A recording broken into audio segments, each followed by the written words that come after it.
Bom dia, gente. Bom, queria primeiro agradecer a Raquel pelo convite. Eu fiquei super honrada de estar aqui nessa casa novamente, na Fiocruz, que eu respeito bastante. Falar um pouquinho de mim, né? Eu sou psicóloga clínica, sou psicanalista, mas assim, o meu percurso mais sustentado é realmente no chão da escola. Eu trabalho em escola há mais ou menos 15 anos, numa escola particular, mas de qualquer forma, escola, né? As escolas têm uma coisa que é em comum, né? E estou na linha de frente ali na questão da violência em seus diversos graus, né? Tanto do bullying, quanto do cyberbullying, quanto outros tipos de violência.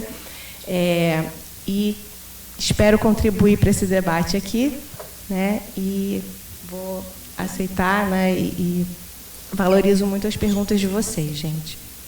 Vamos lá. O que eu pensei em fazer, né? A Raquel me chamou para falar sobre bullying e cyberbullying, mas a gente já vem vivendo uma crise de saúde mental da infância e da adolescência, né? Já mais ou menos mais de uma década. Então, eu pensei em falar um pouquinho dessa crise antes de entrar necessariamente no tema do cyberbullying, porque os temas vão se conectar. Então, a gente sabe, né, todo mundo fala sobre isso hoje em dia, né, principalmente sociólogos, que a gente está vivendo a 4ª revolução industrial. O que isso quer dizer?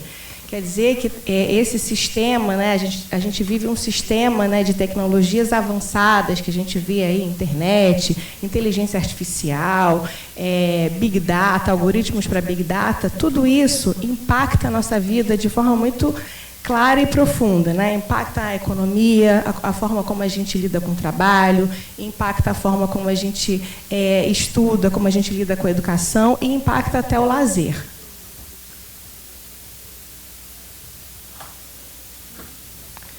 Então, o que isso quer dizer? Que o sujeito, né, hoje, na sociedade contemporânea, no mundo que a gente vive, né, que a gente pode chamar de sociedade pós-moderna, modernidade líquida, sociedade do cansaço, a gente é atravessado pela tecnologia a todo momento, né, e isso impacta a nossa forma de se relacionar com o tempo. Né? A gente está vivendo uma sociedade hiperconectada, todo mundo tem seu smartphone, todo mundo está mandando mensagens, todo mundo está fazendo várias atividades ao mesmo tempo. Então, hoje eu posso estar assistindo um curso online, ao mesmo tempo que eu estou respondendo mensagens por e-mail. Né? A gente está hiperconectado e hiperestimulado. Né? O que acontece nessa hiperconectividade? Tem muitas vantagens, é óbvio. Né? Não preciso mais pagar... ir para a fila do banco para pagar conta, né? Eu posso fazer um curso na USP online, se eu quiser, não preciso viajar. Porém, a qualidade das interações, né, das nossas interações, ela vai caindo. Então, eu estou fazendo muitas coisas ao mesmo tempo e a minha presença ela vai diminuindo. Não é à toa, não sei se vocês lembram, mas o nome do filme que ganhou o Oscar, né, recentemente, chama Tudo ao Todo Lugar ao Mesmo Tempo. Né? Então, ele fala justamente desse mundo hiperconectado. Então, muitas mensagens, muitos estímulos, porém, pouca qualidade, pouca presença nas relações.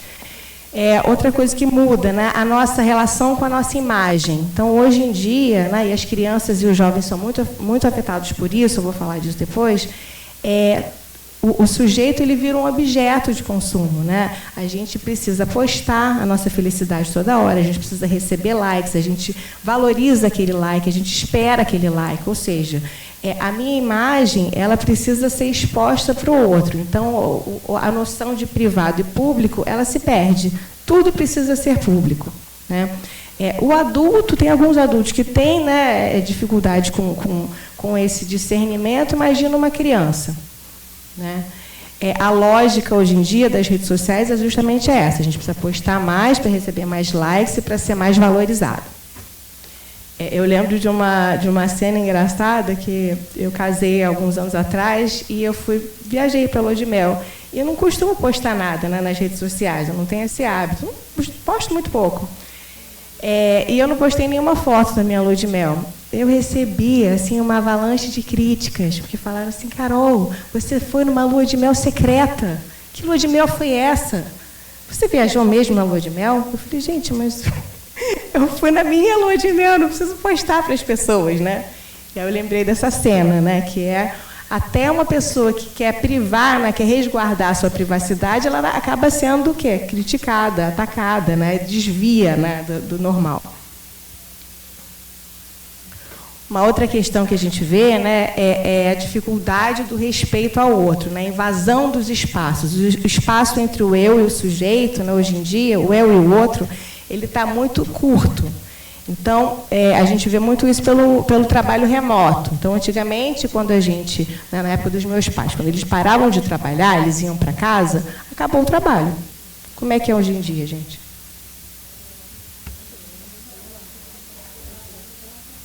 Não acaba nunca. O trabalho segue você em todos os momentos, né? E aí você tem que ser essa pessoa que vai fazer esse intervalo, né? O trabalho não vai fazer esse intervalo para você. O seu chefe não vai fazer esse intervalo para você. O seu colega não vai fazer esse intervalo para você. Então, esse espaço entre eu e o outro está cada vez mais curto. E isso também é causa de adoecimento psíquico para a gente. Tanto que a gente vê hoje em dia, Raquel, né, deve estudar isso aqui, muitos casos de burnout.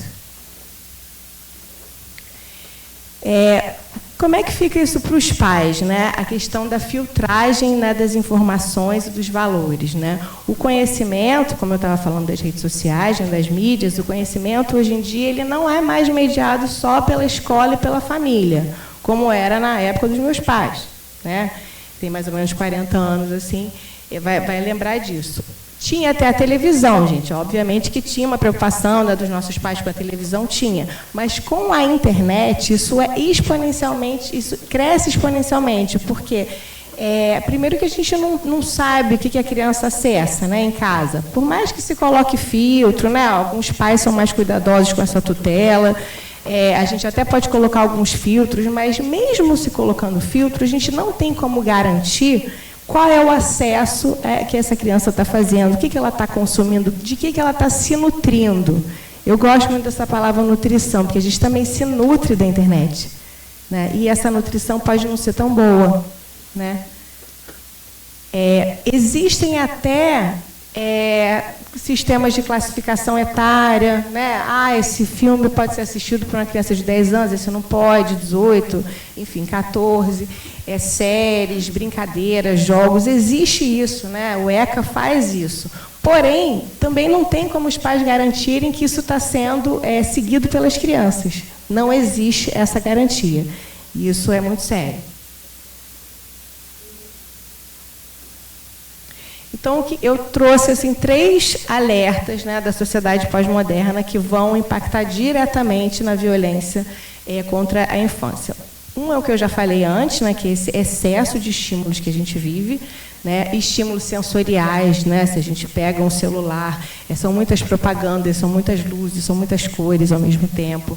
Excesso de informação, excesso de exposição, né? Hoje a gente vê crianças postando fotos na internet de forma muito natural, né, sem curadoria nenhuma, sem filtro nenhum, né, essa exposição da criança na internet. E essa falta de pausa, né? O que eu vivo ao mesmo tempo é narrado e ao mesmo tempo é exposto. Então não tem uma pausa. Eu vejo isso muito nos pacientes, né, lá da escola, do consultório. Uma discussão por WhatsApp, ela cria um mal-estar na criança muito sério, porque a criança vive ali o mal-estar, a discordância com o colega, e rapidamente ela já posta, ela já critica, ela já xinga, pronto. Rapidamente, não tem pausa, não tem tempo de elaborar. Mas o que esse amigo quis dizer para mim? Espera aí, o que isso na verdade quer dizer? Como é que eu posso resolver isso? Não tem essa pausa para simbolização, né? Um outro ponto de alerta é o achatamento da infância, né? E aí quem falou de violência sexual aqui, com certeza falou disso, né? A pré-adolescência atual, ela está muito desamparada, gente. Crianças com 10, 11 anos, com acesso a conteúdos de TikTok, de Instagram, enfim, muito perversos, né? Muito fora do contexto que uma criança deveria ter. E isso causa um interesse por temas e preocupações que não deveria ser de uma criança de 10, 11, 12 anos. A gente, não sei se vocês sabem, mas existe um fenômeno que se chama Snapchat Dysmorphia. O que é essa? Por exemplo, uma jovem tira uma foto do Snapchat, e aí a foto do Snapchat ela faz várias correções, né, no nosso rosto, e aí essa jovem chega para o cirurgião plástico e fala: eu quero esse rosto aqui. Façam, por favor, uma cirurgia para eu chegar a esse rosto aqui, porque esse é o meu eu ideal, essa é a minha melhor versão. Então, isso é muito grave. Isso é também violência, né? Essa falta de cuidado dos pais que deixam chegar a esse ponto também é uma negligência.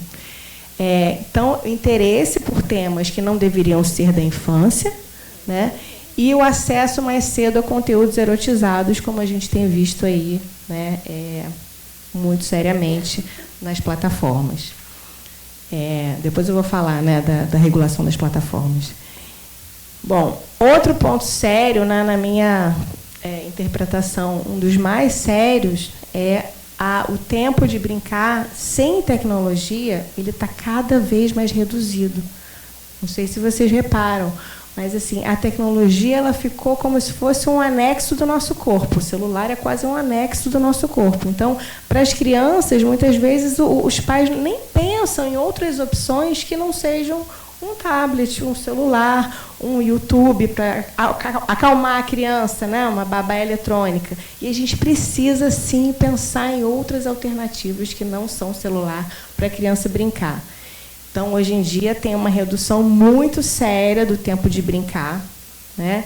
O tempo de ócio, o tempo de inventar coisa para fazer, né? Tá no carro. Bom, então vamos ver quantos carros vermelhos tem, está passando na rua. Vamos ver qual é a marca do carro. Vamos ver, esse daqui é Chevrolet, esse aqui qual é o símbolo do carro. Vamos investigar a nuvem. Vamos fazer outras coisas que não precisem do celular, né? Então, o brincar está muito, sim, resumido aos videogames, aos jogos, né, com múltiplos jogadores, Roblox, etc., etc.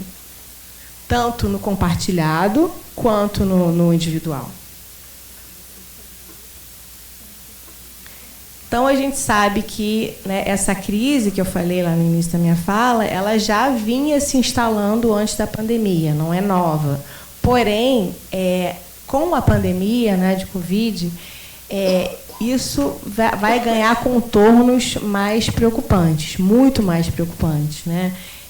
Tanto que tem alguns pesquisadores que falam, né, da geração C. O que seria a geração C? Geração Covid.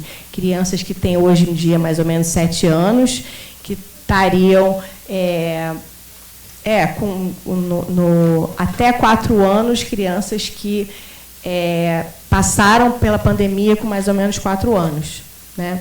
Então, são crianças que sofreram interrupções muito graves em pontos de transição importantes. Por exemplo, desenvolvimento da falha da linguagem, né? A gente viu, né, muito acesso à tecnologia, porque era a única janela que a gente tinha para o mundo, e aí, né, alguns pais não souberam fazer essa dosagem bem feita.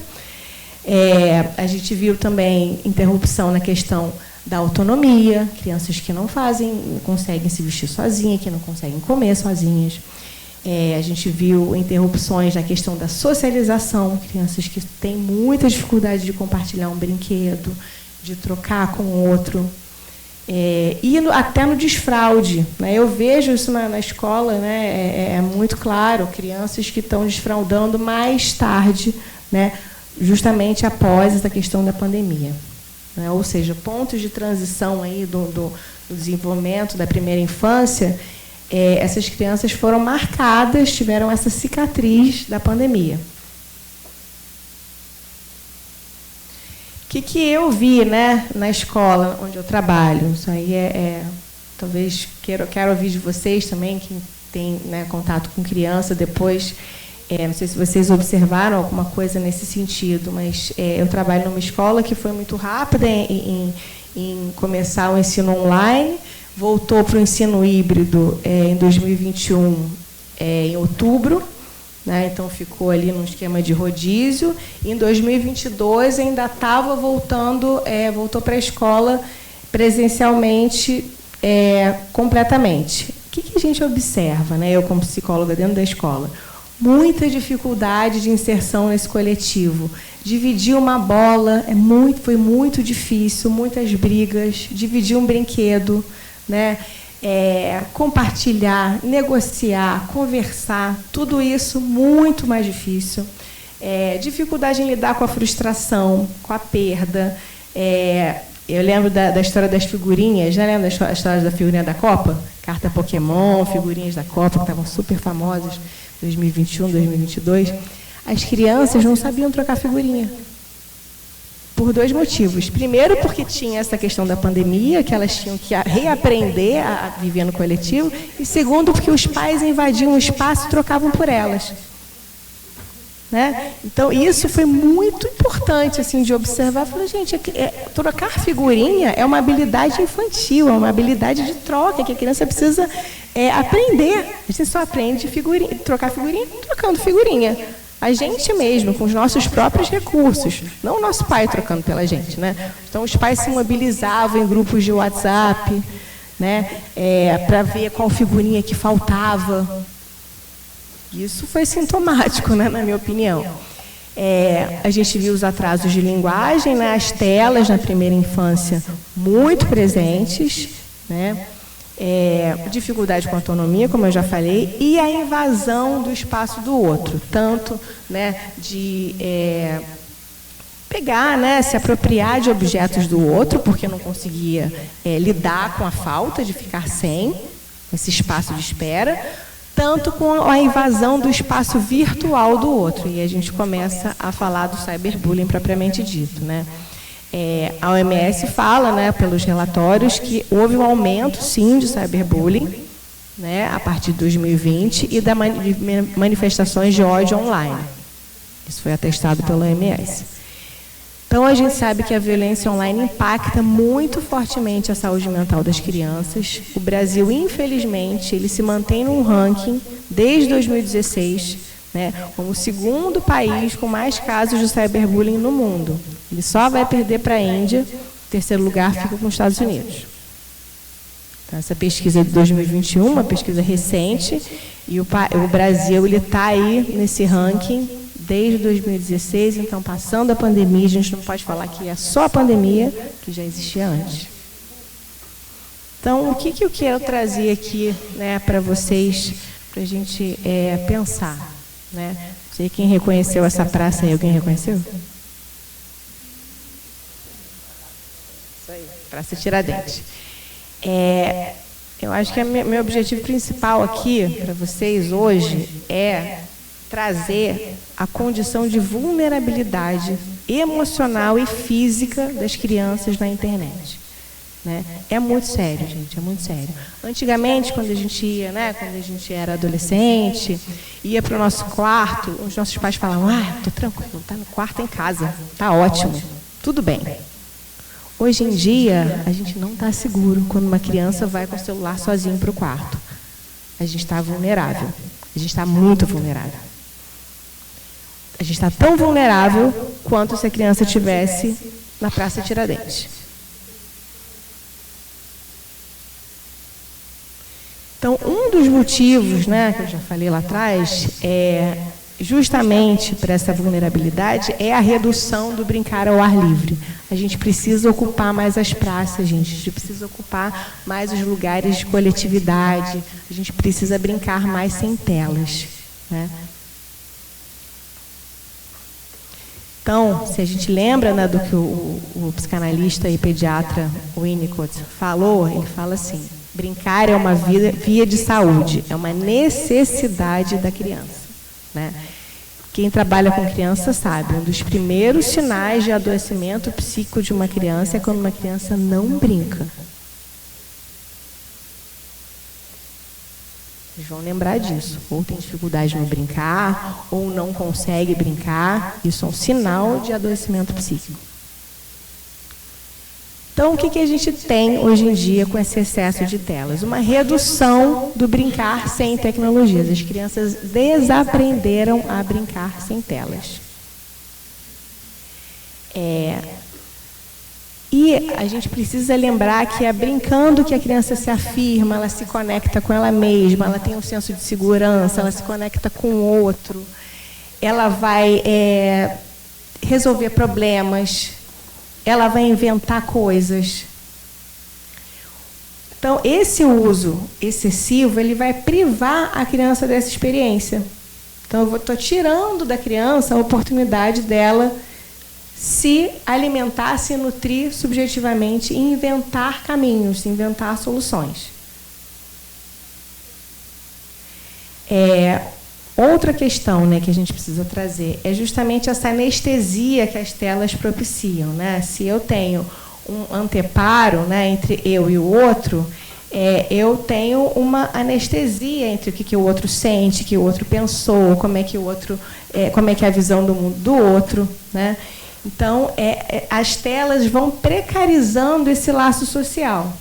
Os laços vão ficando mais ralos, vão ficando menos consistentes, né? E aí, se o laço fica menos consistente, se eu tenho menos vínculo com você, eu não ligo se você sofreu, eu não ligo se você está chorando, eu não ligo se eu estou te fazendo, eu estou te respeitando, né? Então, a anestesia vai propiciando, né, essa indiferença, né, em relação ao outro. Eu vou ter menos conexão e vou ter menos empatia com esse outro, a partir da tela, né? Então, a gente lembra, né, é muito mais fácil eu falar para uma pessoa que ela enfim, desagradável, ou xingar uma pessoa via Instagram, do que eu falar, né, para a Sabrina que eu não gosto dela, né? É muito mais fácil, né? Porque o celular, claro, não vou falar isso, mas o celular te dá esse anteparo, né, de proteção, né? Então, no brincar sem telas, a criança se enriquece simbolicamente, amplia sua capacidade de estar no mundo de forma saudável, aprende a lidar com as adversidades da vida, aprende a trocar figurinha, né, ela mesma, e com seus pares, se frustrar, perder, ganhar, negociar, se comunicar e inventar soluções. Ora, se a gente está dando uma tela para a criança brincar, a gente não está ajudando a criança. Claro, eu não estou falando aqui, gente, não deem nenhuma tela. Estou falando de uma conscientização maior, né? De uma redução, de uma organização desse tempo, né? E principalmente de uma conscientização. Eu trouxe esse recorte do livro Infâncias Pandêmicas, que eu vou falar um pouquinho depois, que fala justamente desse encontro com o outro e desse desencontro que a gente vê, né, dessa desconexão que a gente vê na tela, né? O encontro com o outro tão diferente e, ao mesmo tempo, tão semelhante, insere a criança, desde o início da escolarização, em uma série de desafios diários que envolvem autonomia, empatia, flexibilidade, negociação, respeito ao ritmo do outro, que nem todo mundo vai ter o meu ritmo, paciência e cooperação. Então, na adolescência, o que são, né, os dilemas comuns da adolescência? Que a gente sabe, né? O adolescente ele vai caminhando, a criança se identifica com os pais, né? Ela vai caminhando na desidentificação desses pais. Então, a gente vai vendo que a criança vai se afastando desses pais. Então, tudo que o pai fala não é mais interessante, é criticado. Isso faz parte da transição, né, dessa saída da pré-adolescência para a adolescência. Então, os ideais dos pais vão caindo, né? Então, ele vai se separando deles. Ele precisa fazer disso para se separar desses pais. Ao mesmo tempo, eles vão indo em direção a quem? Aos pares. Eles precisam ser reconhecidos pelos pares e aceitos pelos pares. Dentro disso, dessa desejo de reconhecimento, a gente tem um adolescente que está em uma mudança hormonal muito grande, né? Então, uma menina que está, né, tendo sua menarca, um menino que está mudando a voz, que tem muitas espinhas, transformações corporais que fazem com que eles se sintam desconfortáveis, né, nesse próprio corpo, né? E essa autoimagem, obviamente, vai estar fragilizada. Como é que essas questões típicas da adolescência podem impactar o adolescente hoje em dia, né, na área tecnológica? Então, tem um impacto emocional muito grande. Primeiro, na autoestima, né, na imagem corporal. O adolescente ele vai se sentir muito inadequado, né? Qualquer foto que ele posta pode ser criticada, julgada, então ele está sempre menos devedor, está sempre inadequado. Já era assim antes da gente ter internet, né? Com a internet isso se potencializa.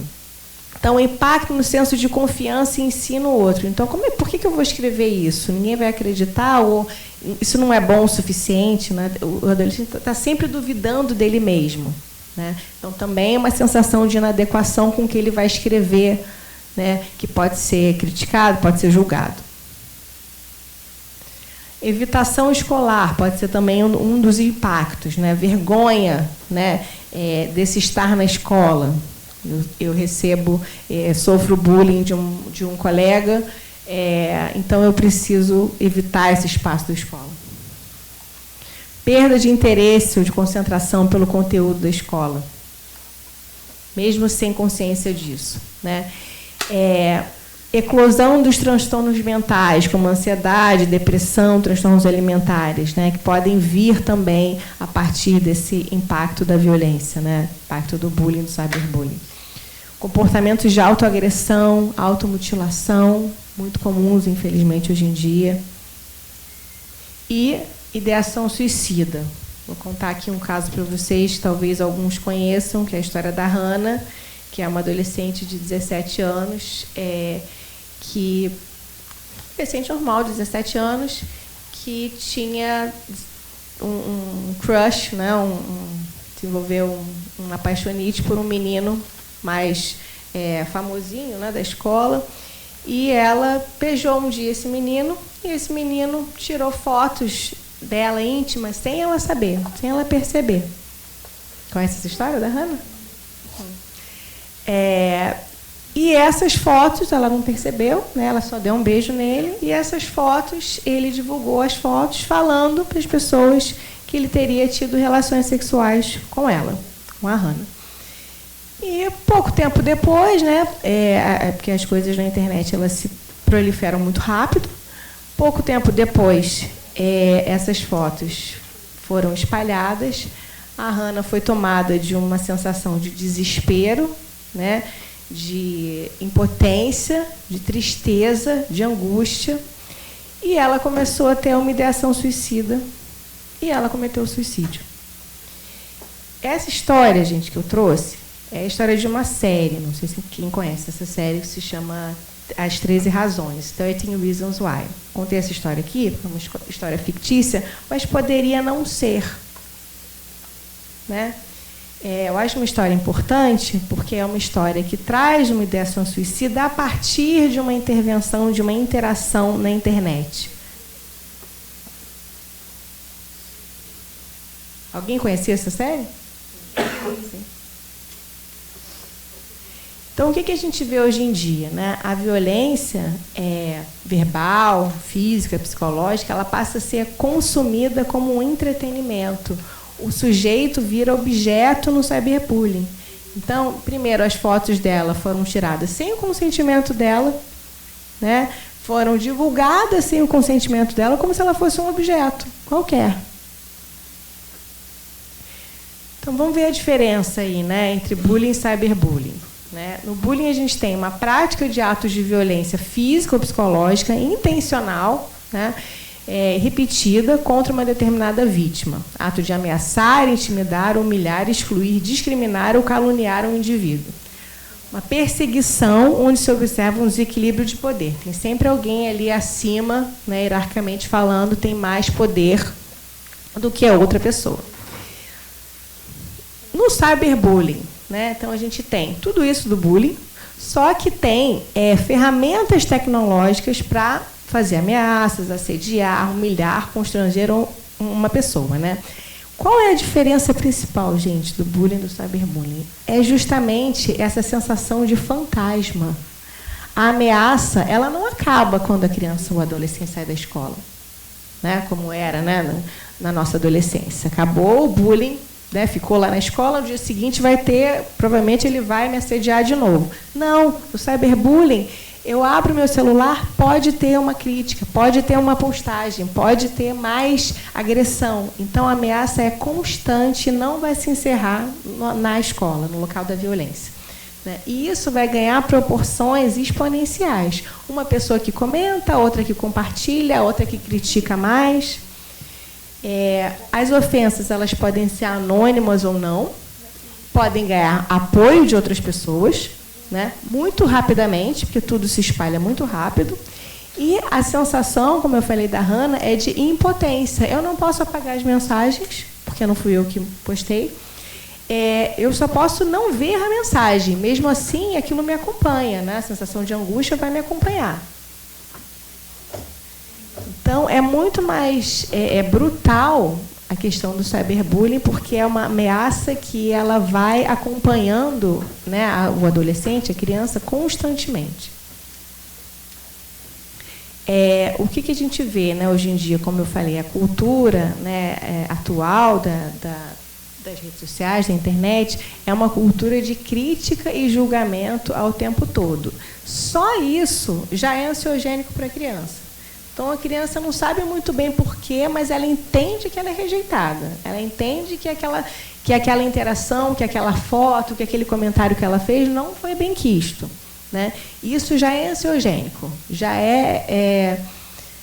afeta a saúde mental da criança, né?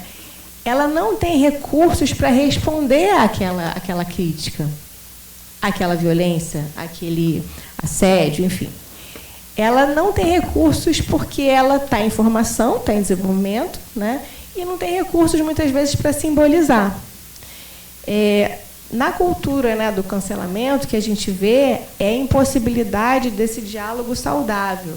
Então, se eu discordo da Raquel, ao invés de eu conversar com a Raquel, vamos aqui tentar entender qual é o seu ponto de vista, o meu, vamos chegar aqui a um denominador comum? Não, eu vou atacar. Então, como se a única forma de resolução de conflito fosse o ataque, fosse a violência. Então, tudo que é diferente de mim deve ser aniquilado, silenciado. Essa é a cultura do cancelamento, que é uma fantasia onipotente, né, gente? Todo mundo vai ter, né, pontos de discordância e a gente vai sempre conseguir chegar a uma mediação se a gente tiver boa vontade. Mesmo que seja a gente concordar em discordar. A gente não precisa atacar. Eu trouxe aqui alguns exemplos de cyberbullying, né, que eu vejo na escola, no consultório, diariamente. Primeiro, a discriminação. Né? Então, todo mundo que tem uma aparência, uma condição física, um peso diferente do meu, uma raça diferente da minha, uma orientação sexual diferente da minha, ou uma condição social diferente da minha, ou até uma condição neurodiversa, eu vou atacar. O body shaming, que é uma das coisas que aconteceu com a Hannah, nesse exemplo que eu trouxe, né, que é o constrangimento ou pela exposição do corpo de uma pessoa, que a gente vê os nudes, por exemplo, ou por comparação, ou por exposição, crítica, depreciação do corpo de uma pessoa, ou porque é muito gordo, ou porque é muito magro, ou porque não tem o cabelo comprido, ou tem o cabelo roxo, enfim. Então, são as nudes, né, compartilhamento de nudes, de fotos manipuladas, vídeos, figurinhas, né, para depreciar, né, o rosto de uma pessoa. A gente tem também as fake news, que essas são mais, né, conhecidas da gente. Calúnia, difamação e falsas notícias propagadas na internet. No caso da Hannah também teve fake news, né? E o doxing, que é a postagem de informações privadas com o objetivo de chantagear. Então, por exemplo, se eu, enfim, tenho uma informação que eu não quero que seja divulgada, uma pessoa vai hackear meu computador e vai depois me chantagear para falar, olha, eu vou divulgar essa informação se você não me der tanto, ou se você não fizer tal coisa. Isso chama-se doxing. A gente vê aí, né, o desenvolvimento das inteligências artificiais, todo mundo tem acompanhado aí o chat GPT, ou seja, trouxe muitas tem trazido, né, muitas vantagens para a gente pode estudar melhor com o ChatGPT, a gente pode se organizar melhor, enfim. Porém, né, o outro lado da moeda da inteligência artificial é o deepfake. O que é o deepfake? Não sei se vocês viram essa notícia do Papa com esse casaco fashion. Alguém viu? Lembra disso? Era uma manipulação de imagem, né? Uma simulação de imagem falsa, né? Feita com o Papa. Né? Por que eu coloquei a setinha ali? Porque hoje em dia, isso muda todo dia. Né? Estava conversando com uma pessoa de TI, estava me explicando que hoje, não sei se essa questão das extremidades, como é que a gente descobre que é falsa? Porque, por exemplo, a extremidade ali da mão, a foto não dá para ver aqui, mas se vocês chegarem perto, vocês vão ver que está mal feito. Tá? Agora, é tão rápida a evolução da tecnologia que pode ser que hoje já esteja bem feito aquilo. Então, por que eu estou falando de deepfake? Porque uma foto de uma criança, de um adolescente, de uma pessoa, pode ser manipulada com qualquer objetivo de chantagem. Tá? E isso também é inteligência artificial. Com o objetivo de cyberbullying, de chantagem. Então, eu trouxe aqui, a gente falou um pouquinho de nudes, né? Eu trouxe aqui um vídeo que foi produzido pelo Fernandes Figueira, sobre nudes, queria passar para vocês, eu acho que a gente pode até discutir depois. Deixa eu ver se eu consigo. Sabrina, você quer me ajudar? Eu não sei como é que coloca aqui para quem.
Ana, dá pra baixar esse som?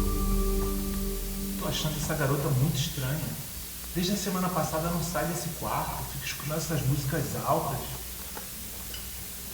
Não quer jantar, tá sempre calada. Também percebi isso, mas hoje ela resolveu contar. E o que foi? Sabe aquele namoradinho dela? Eles terminaram tem 10 dias. Então foi isso. Não, pior. Ah, meu Deus, lá vem bomba. Então, você fica calma. A gente precisa apoiar, ficar ao lado dela, sem recriminar. Ouviu?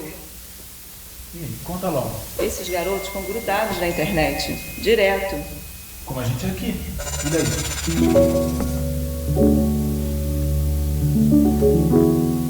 A moda entre eles enviarem fotos do corpo todo com um combinado que vai ficar só entre eles. Ah, é o tal do nudes. É.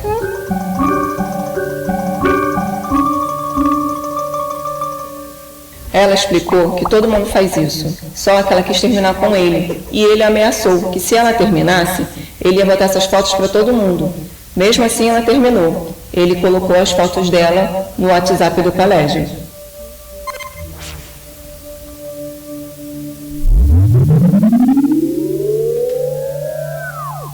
Os colegas de agora, eles estão comentando, fazendo piada, e algumas colegas não querem nem mais andar com ela.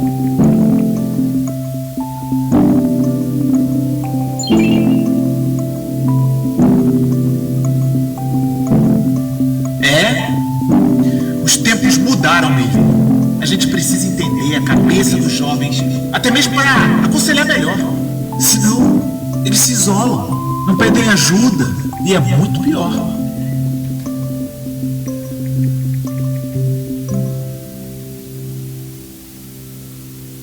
Ei, garoto, sabe o que aconteceu com a tua irmã? Sim, ela me contou ontem. Eu falei que ela deveria falar pra vocês. Até porque tem um monte de coisa que a família pode fazer para ajudar nessa situação. Então conta, porque eu não sei nada. Primeiro é dar apoio, né? Ela está sofrendo. E também não foi culpa dela. O cara que foi um vacilão. Depois é correr atrás dos direitos dela. Ela pode tirar print de tela de tudo que foi compartilhado como prova. E aí a gente vai até uma delegacia. Tem uma lei que proíbe fazer isso. Depois do registro de ocorrência, nós podemos denunciar o conteúdo nas plataformas onde foi publicado. Depois disso tudo, sabe o que eu vou fazer? Eu vou na escola falar direto com a direção. Toda mãe e pai precisam saber disso. A gente precisa orientar melhor nossas filhas e filhos. E esses meninos? Trair a confiança, fazer ameaça, chantagem. Isso é coisa que se faça? Isso tem que mudar. Eles não podem ficar espalhando as fotos pela internet. Amanhã mesmo eu vou colocar esse assunto no grupo do WhatsApp dos pais da escola. O que nós precisamos fazer agora é conversar com a Ana, falar de tudo isso que a gente conversou e saber a opinião dela.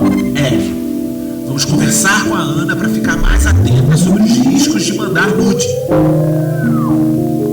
A culpa nunca é da vítima. Depois de uma exposição sem consentimento, vem o sentimento de vergonha. Teve nudes vazados ou estão te ameaçando a fazer isso? Faça print das telas com mensagens e imagens divulgadas. Denuncie os conteúdos nas plataformas onde estão publicados.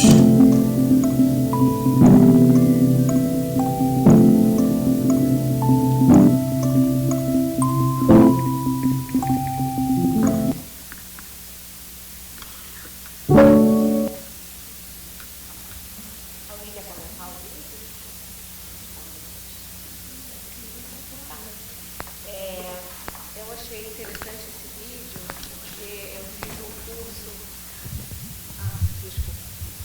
Eu achei interessante esse vídeo porque eu fiz um curso recentemente sobre salvaguarda, né, sobre proteção sexual, né, da infância e adolescência pela Inglaterra.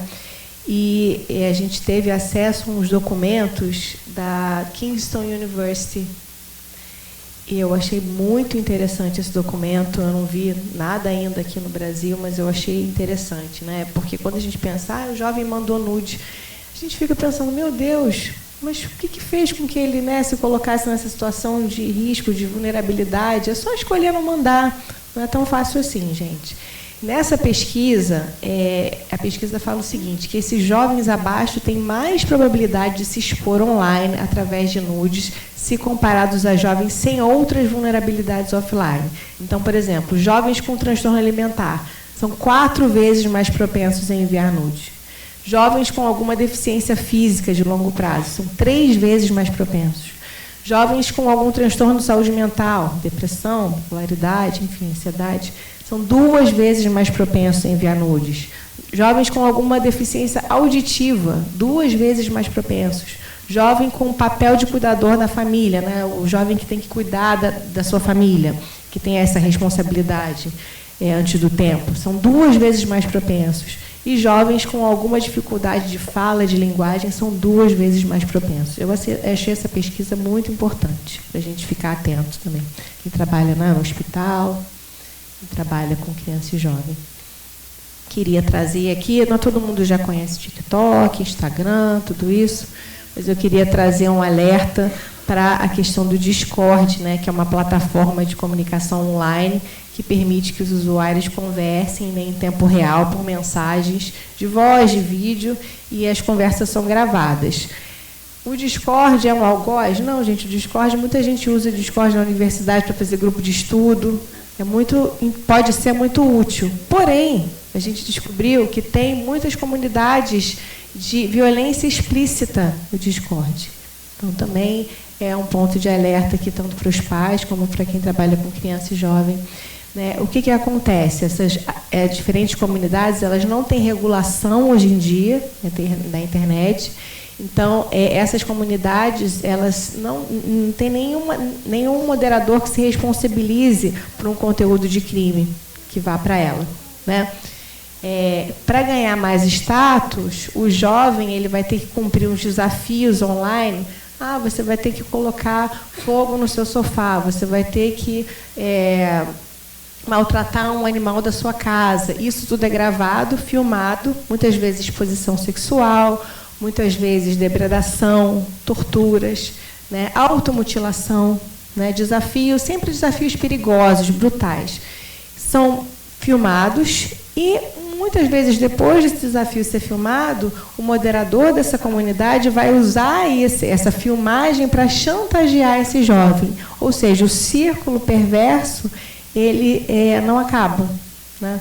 O circuito ele não acaba. Vou colocar também esse vídeo do...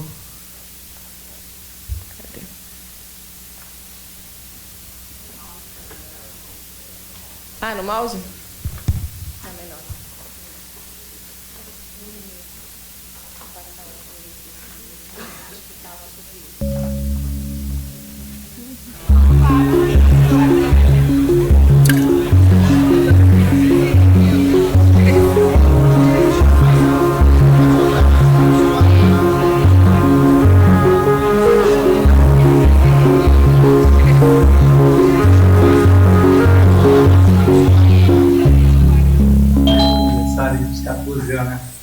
Garotada, né? Coisa adolescente.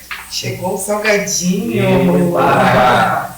Pô, falar em adolescente, você sabe que o Francisco aconteceu. Ele tá numa fase difícil, aí teve sábado passado um trabalho em grupo, lá em casa, mais ou menos uns 5 adolescentes. Eles chegaram, foram direto pro quarto, ficaram lá trancados. Tava até achando estranho aquela calmaria toda. Tava no meio do meu futebol, de repente, ouvi um barulhão. Cheguei, abri a porta, encontrei um dos meninos desacordado. O que foi que aconteceu? Eu imagino as minhas filhas em casa, o que não estão fazendo. Os moleques estavam fazendo um desafio que ficou conhecido na escola, como Brincadeira do Desmaio. São vídeos de youtubers que ficam fazendo os adolescentes forçar a respiração até desmaiar. E tem alguma coisa com isso? Nada, é só curtidas, likes, coisas que fazem eles ficarem famosos na internet. E o pior de tudo que eu fui ver, tem até um nome específico sobre isso. Desafio da desoxigenação. E existem várias outras brincadeiras perigosas. Vocês não acham que nós estamos ficando velhos e a internet chegou para mudar tudo? Meu amigo e minha amiga, eu acho que vocês estão ficando velhos. Não pela internet, mas pela memória curta. Vocês não se lembram quando nós éramos crianças que tinha aquela brincadeira do duvido? Então não lembro? Duvido que você vá até aquela casa, toque a campainha e saia correndo. Eu duvido você subir no palco da festa e dançar a Macarena. Essas brincadeiras sempre existiram. E quando fomos ficando mais velhos, os desafios foram ficando cada vez mais agressivos. Tipo, pegar um ônibus andando.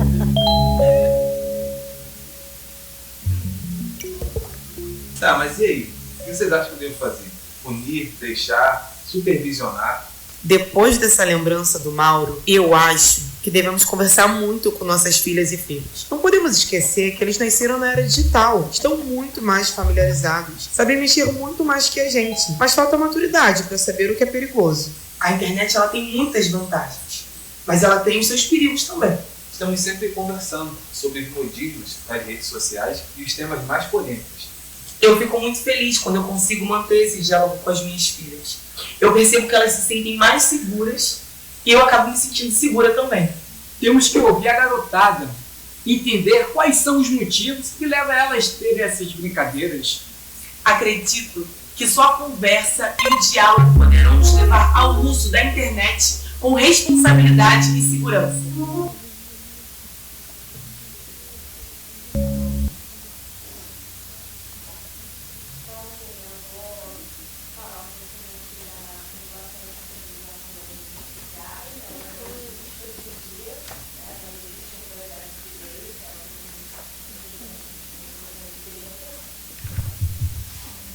Desculpa, gente. Existe esse projeto de lei que está sendo votado, então o nosso pleito da sociedade é que a gente tenha a regulação das redes sociais, né? Não só pelas big techs, pelas plataformas, mas algum órgão do governo, algum órgão que se responsabilize pelas plataformas e pela exclusão de conteúdos criminosos dessas plataformas, né? Então, a gente sabe que o jovem ele não é emocionalmente capaz de analisar todos os riscos, né? A gente viu muita coisa, né, diferente, né? Muitas mudanças, como eu falei lá no início da Quarta Revolução, mas a função dos pais ela continua a mesma, ela não muda, né? Que é apresentar ao mundo, regular essa balança de renúncia pulsional e prazer, fazer um filtro, fazer limite, fazer curadoria, ajudar a criança a entender a ética do respeito. E aí eu pensei em algumas alternativas aqui de como construir no coletivo, né, saídas para essa situação atual, né, de violência online, de vulnerabilidade online. Primeiro é o debate escolar, né, trazer para o debate, para a escola, né, a cidadania digital, a questão da saúde mental. Hoje em dia, a cidadania digital já está incluída nos BNCCs. E trazer para o debate o uso ético da tecnologia, o uso respeitoso. Em relação aos profissionais de saúde e educação, problematizar o uso da tecnologia, incluir nas nossas anamneses, isso é uma coisa que eu comecei a fazer na escola, incluir na minha anamnese quanto tempo de uso de celular, qual é o uso do celular que o seu filho faz. Começar a provocar esse questionamento dos pais. Eu acho que todo mundo que trabalha com criança, tanto no hospital como na escola, pode começar a fazer isso, se já não faz. Existem algumas ações colaborativas, né? Nos Estados Unidos, por exemplo, existe uma campanha que fala Wait Until the 8th, ou seja, retardar o uso de smartphone pelas crianças. A sugestão é que as crianças só a partir de 13 anos usem o smartphone. Isso é uma ação, né, da iniciativa privada, mas colaborativa. Em casa, né, todos os pais podem revisar o contrato de uso da tecnologia com seus filhos. E eu gosto muito também do uso da experiência cultural para abrir esses diálogos, né? Conversar sobre filmes, livros, trazer exemplos da cultura para conversar e debater essa questão do respeito da ética. Isso foi um concurso de memes que eu fiz, né, na minha escola, que eles colocaram algumas questões sobre bullying. Então, cada um tinha que fazer um meme sobre bullying, também é uma forma de discutir o tema. Coloquei aqui para vocês, né, para quem quiser continuar essa pesquisa, alguns links interessantes, né, plataformas brasileiras que são muito boas para discutir o bullying e cyberbullying, né, a prevenção da violência, a SaferNet, a Educamídia, e nos Estados Unidos tem a Common Sense Media. Então, no dia 7 de abril é o Dia Nacional do Combate ao Bullying. Tem algumas cartilhas aqui, eu coloquei também para quem quiser. Alguns livros de literatura infantil para abrir essas conversas, tanto em casa quanto na escola. E falar um pouquinho do livro, que eu vou fazer um sorteio desse livro aqui que eu escrevi ano passado com alguns colegas da saúde mental, e tem um prefácio do Daniel Becker. Queria sortear aqui, acho que Sabrina e a Raquel vão me ajudar a sortear, falando sobre os efeitos da pandemia nas crianças. É isso, gente. Obrigada.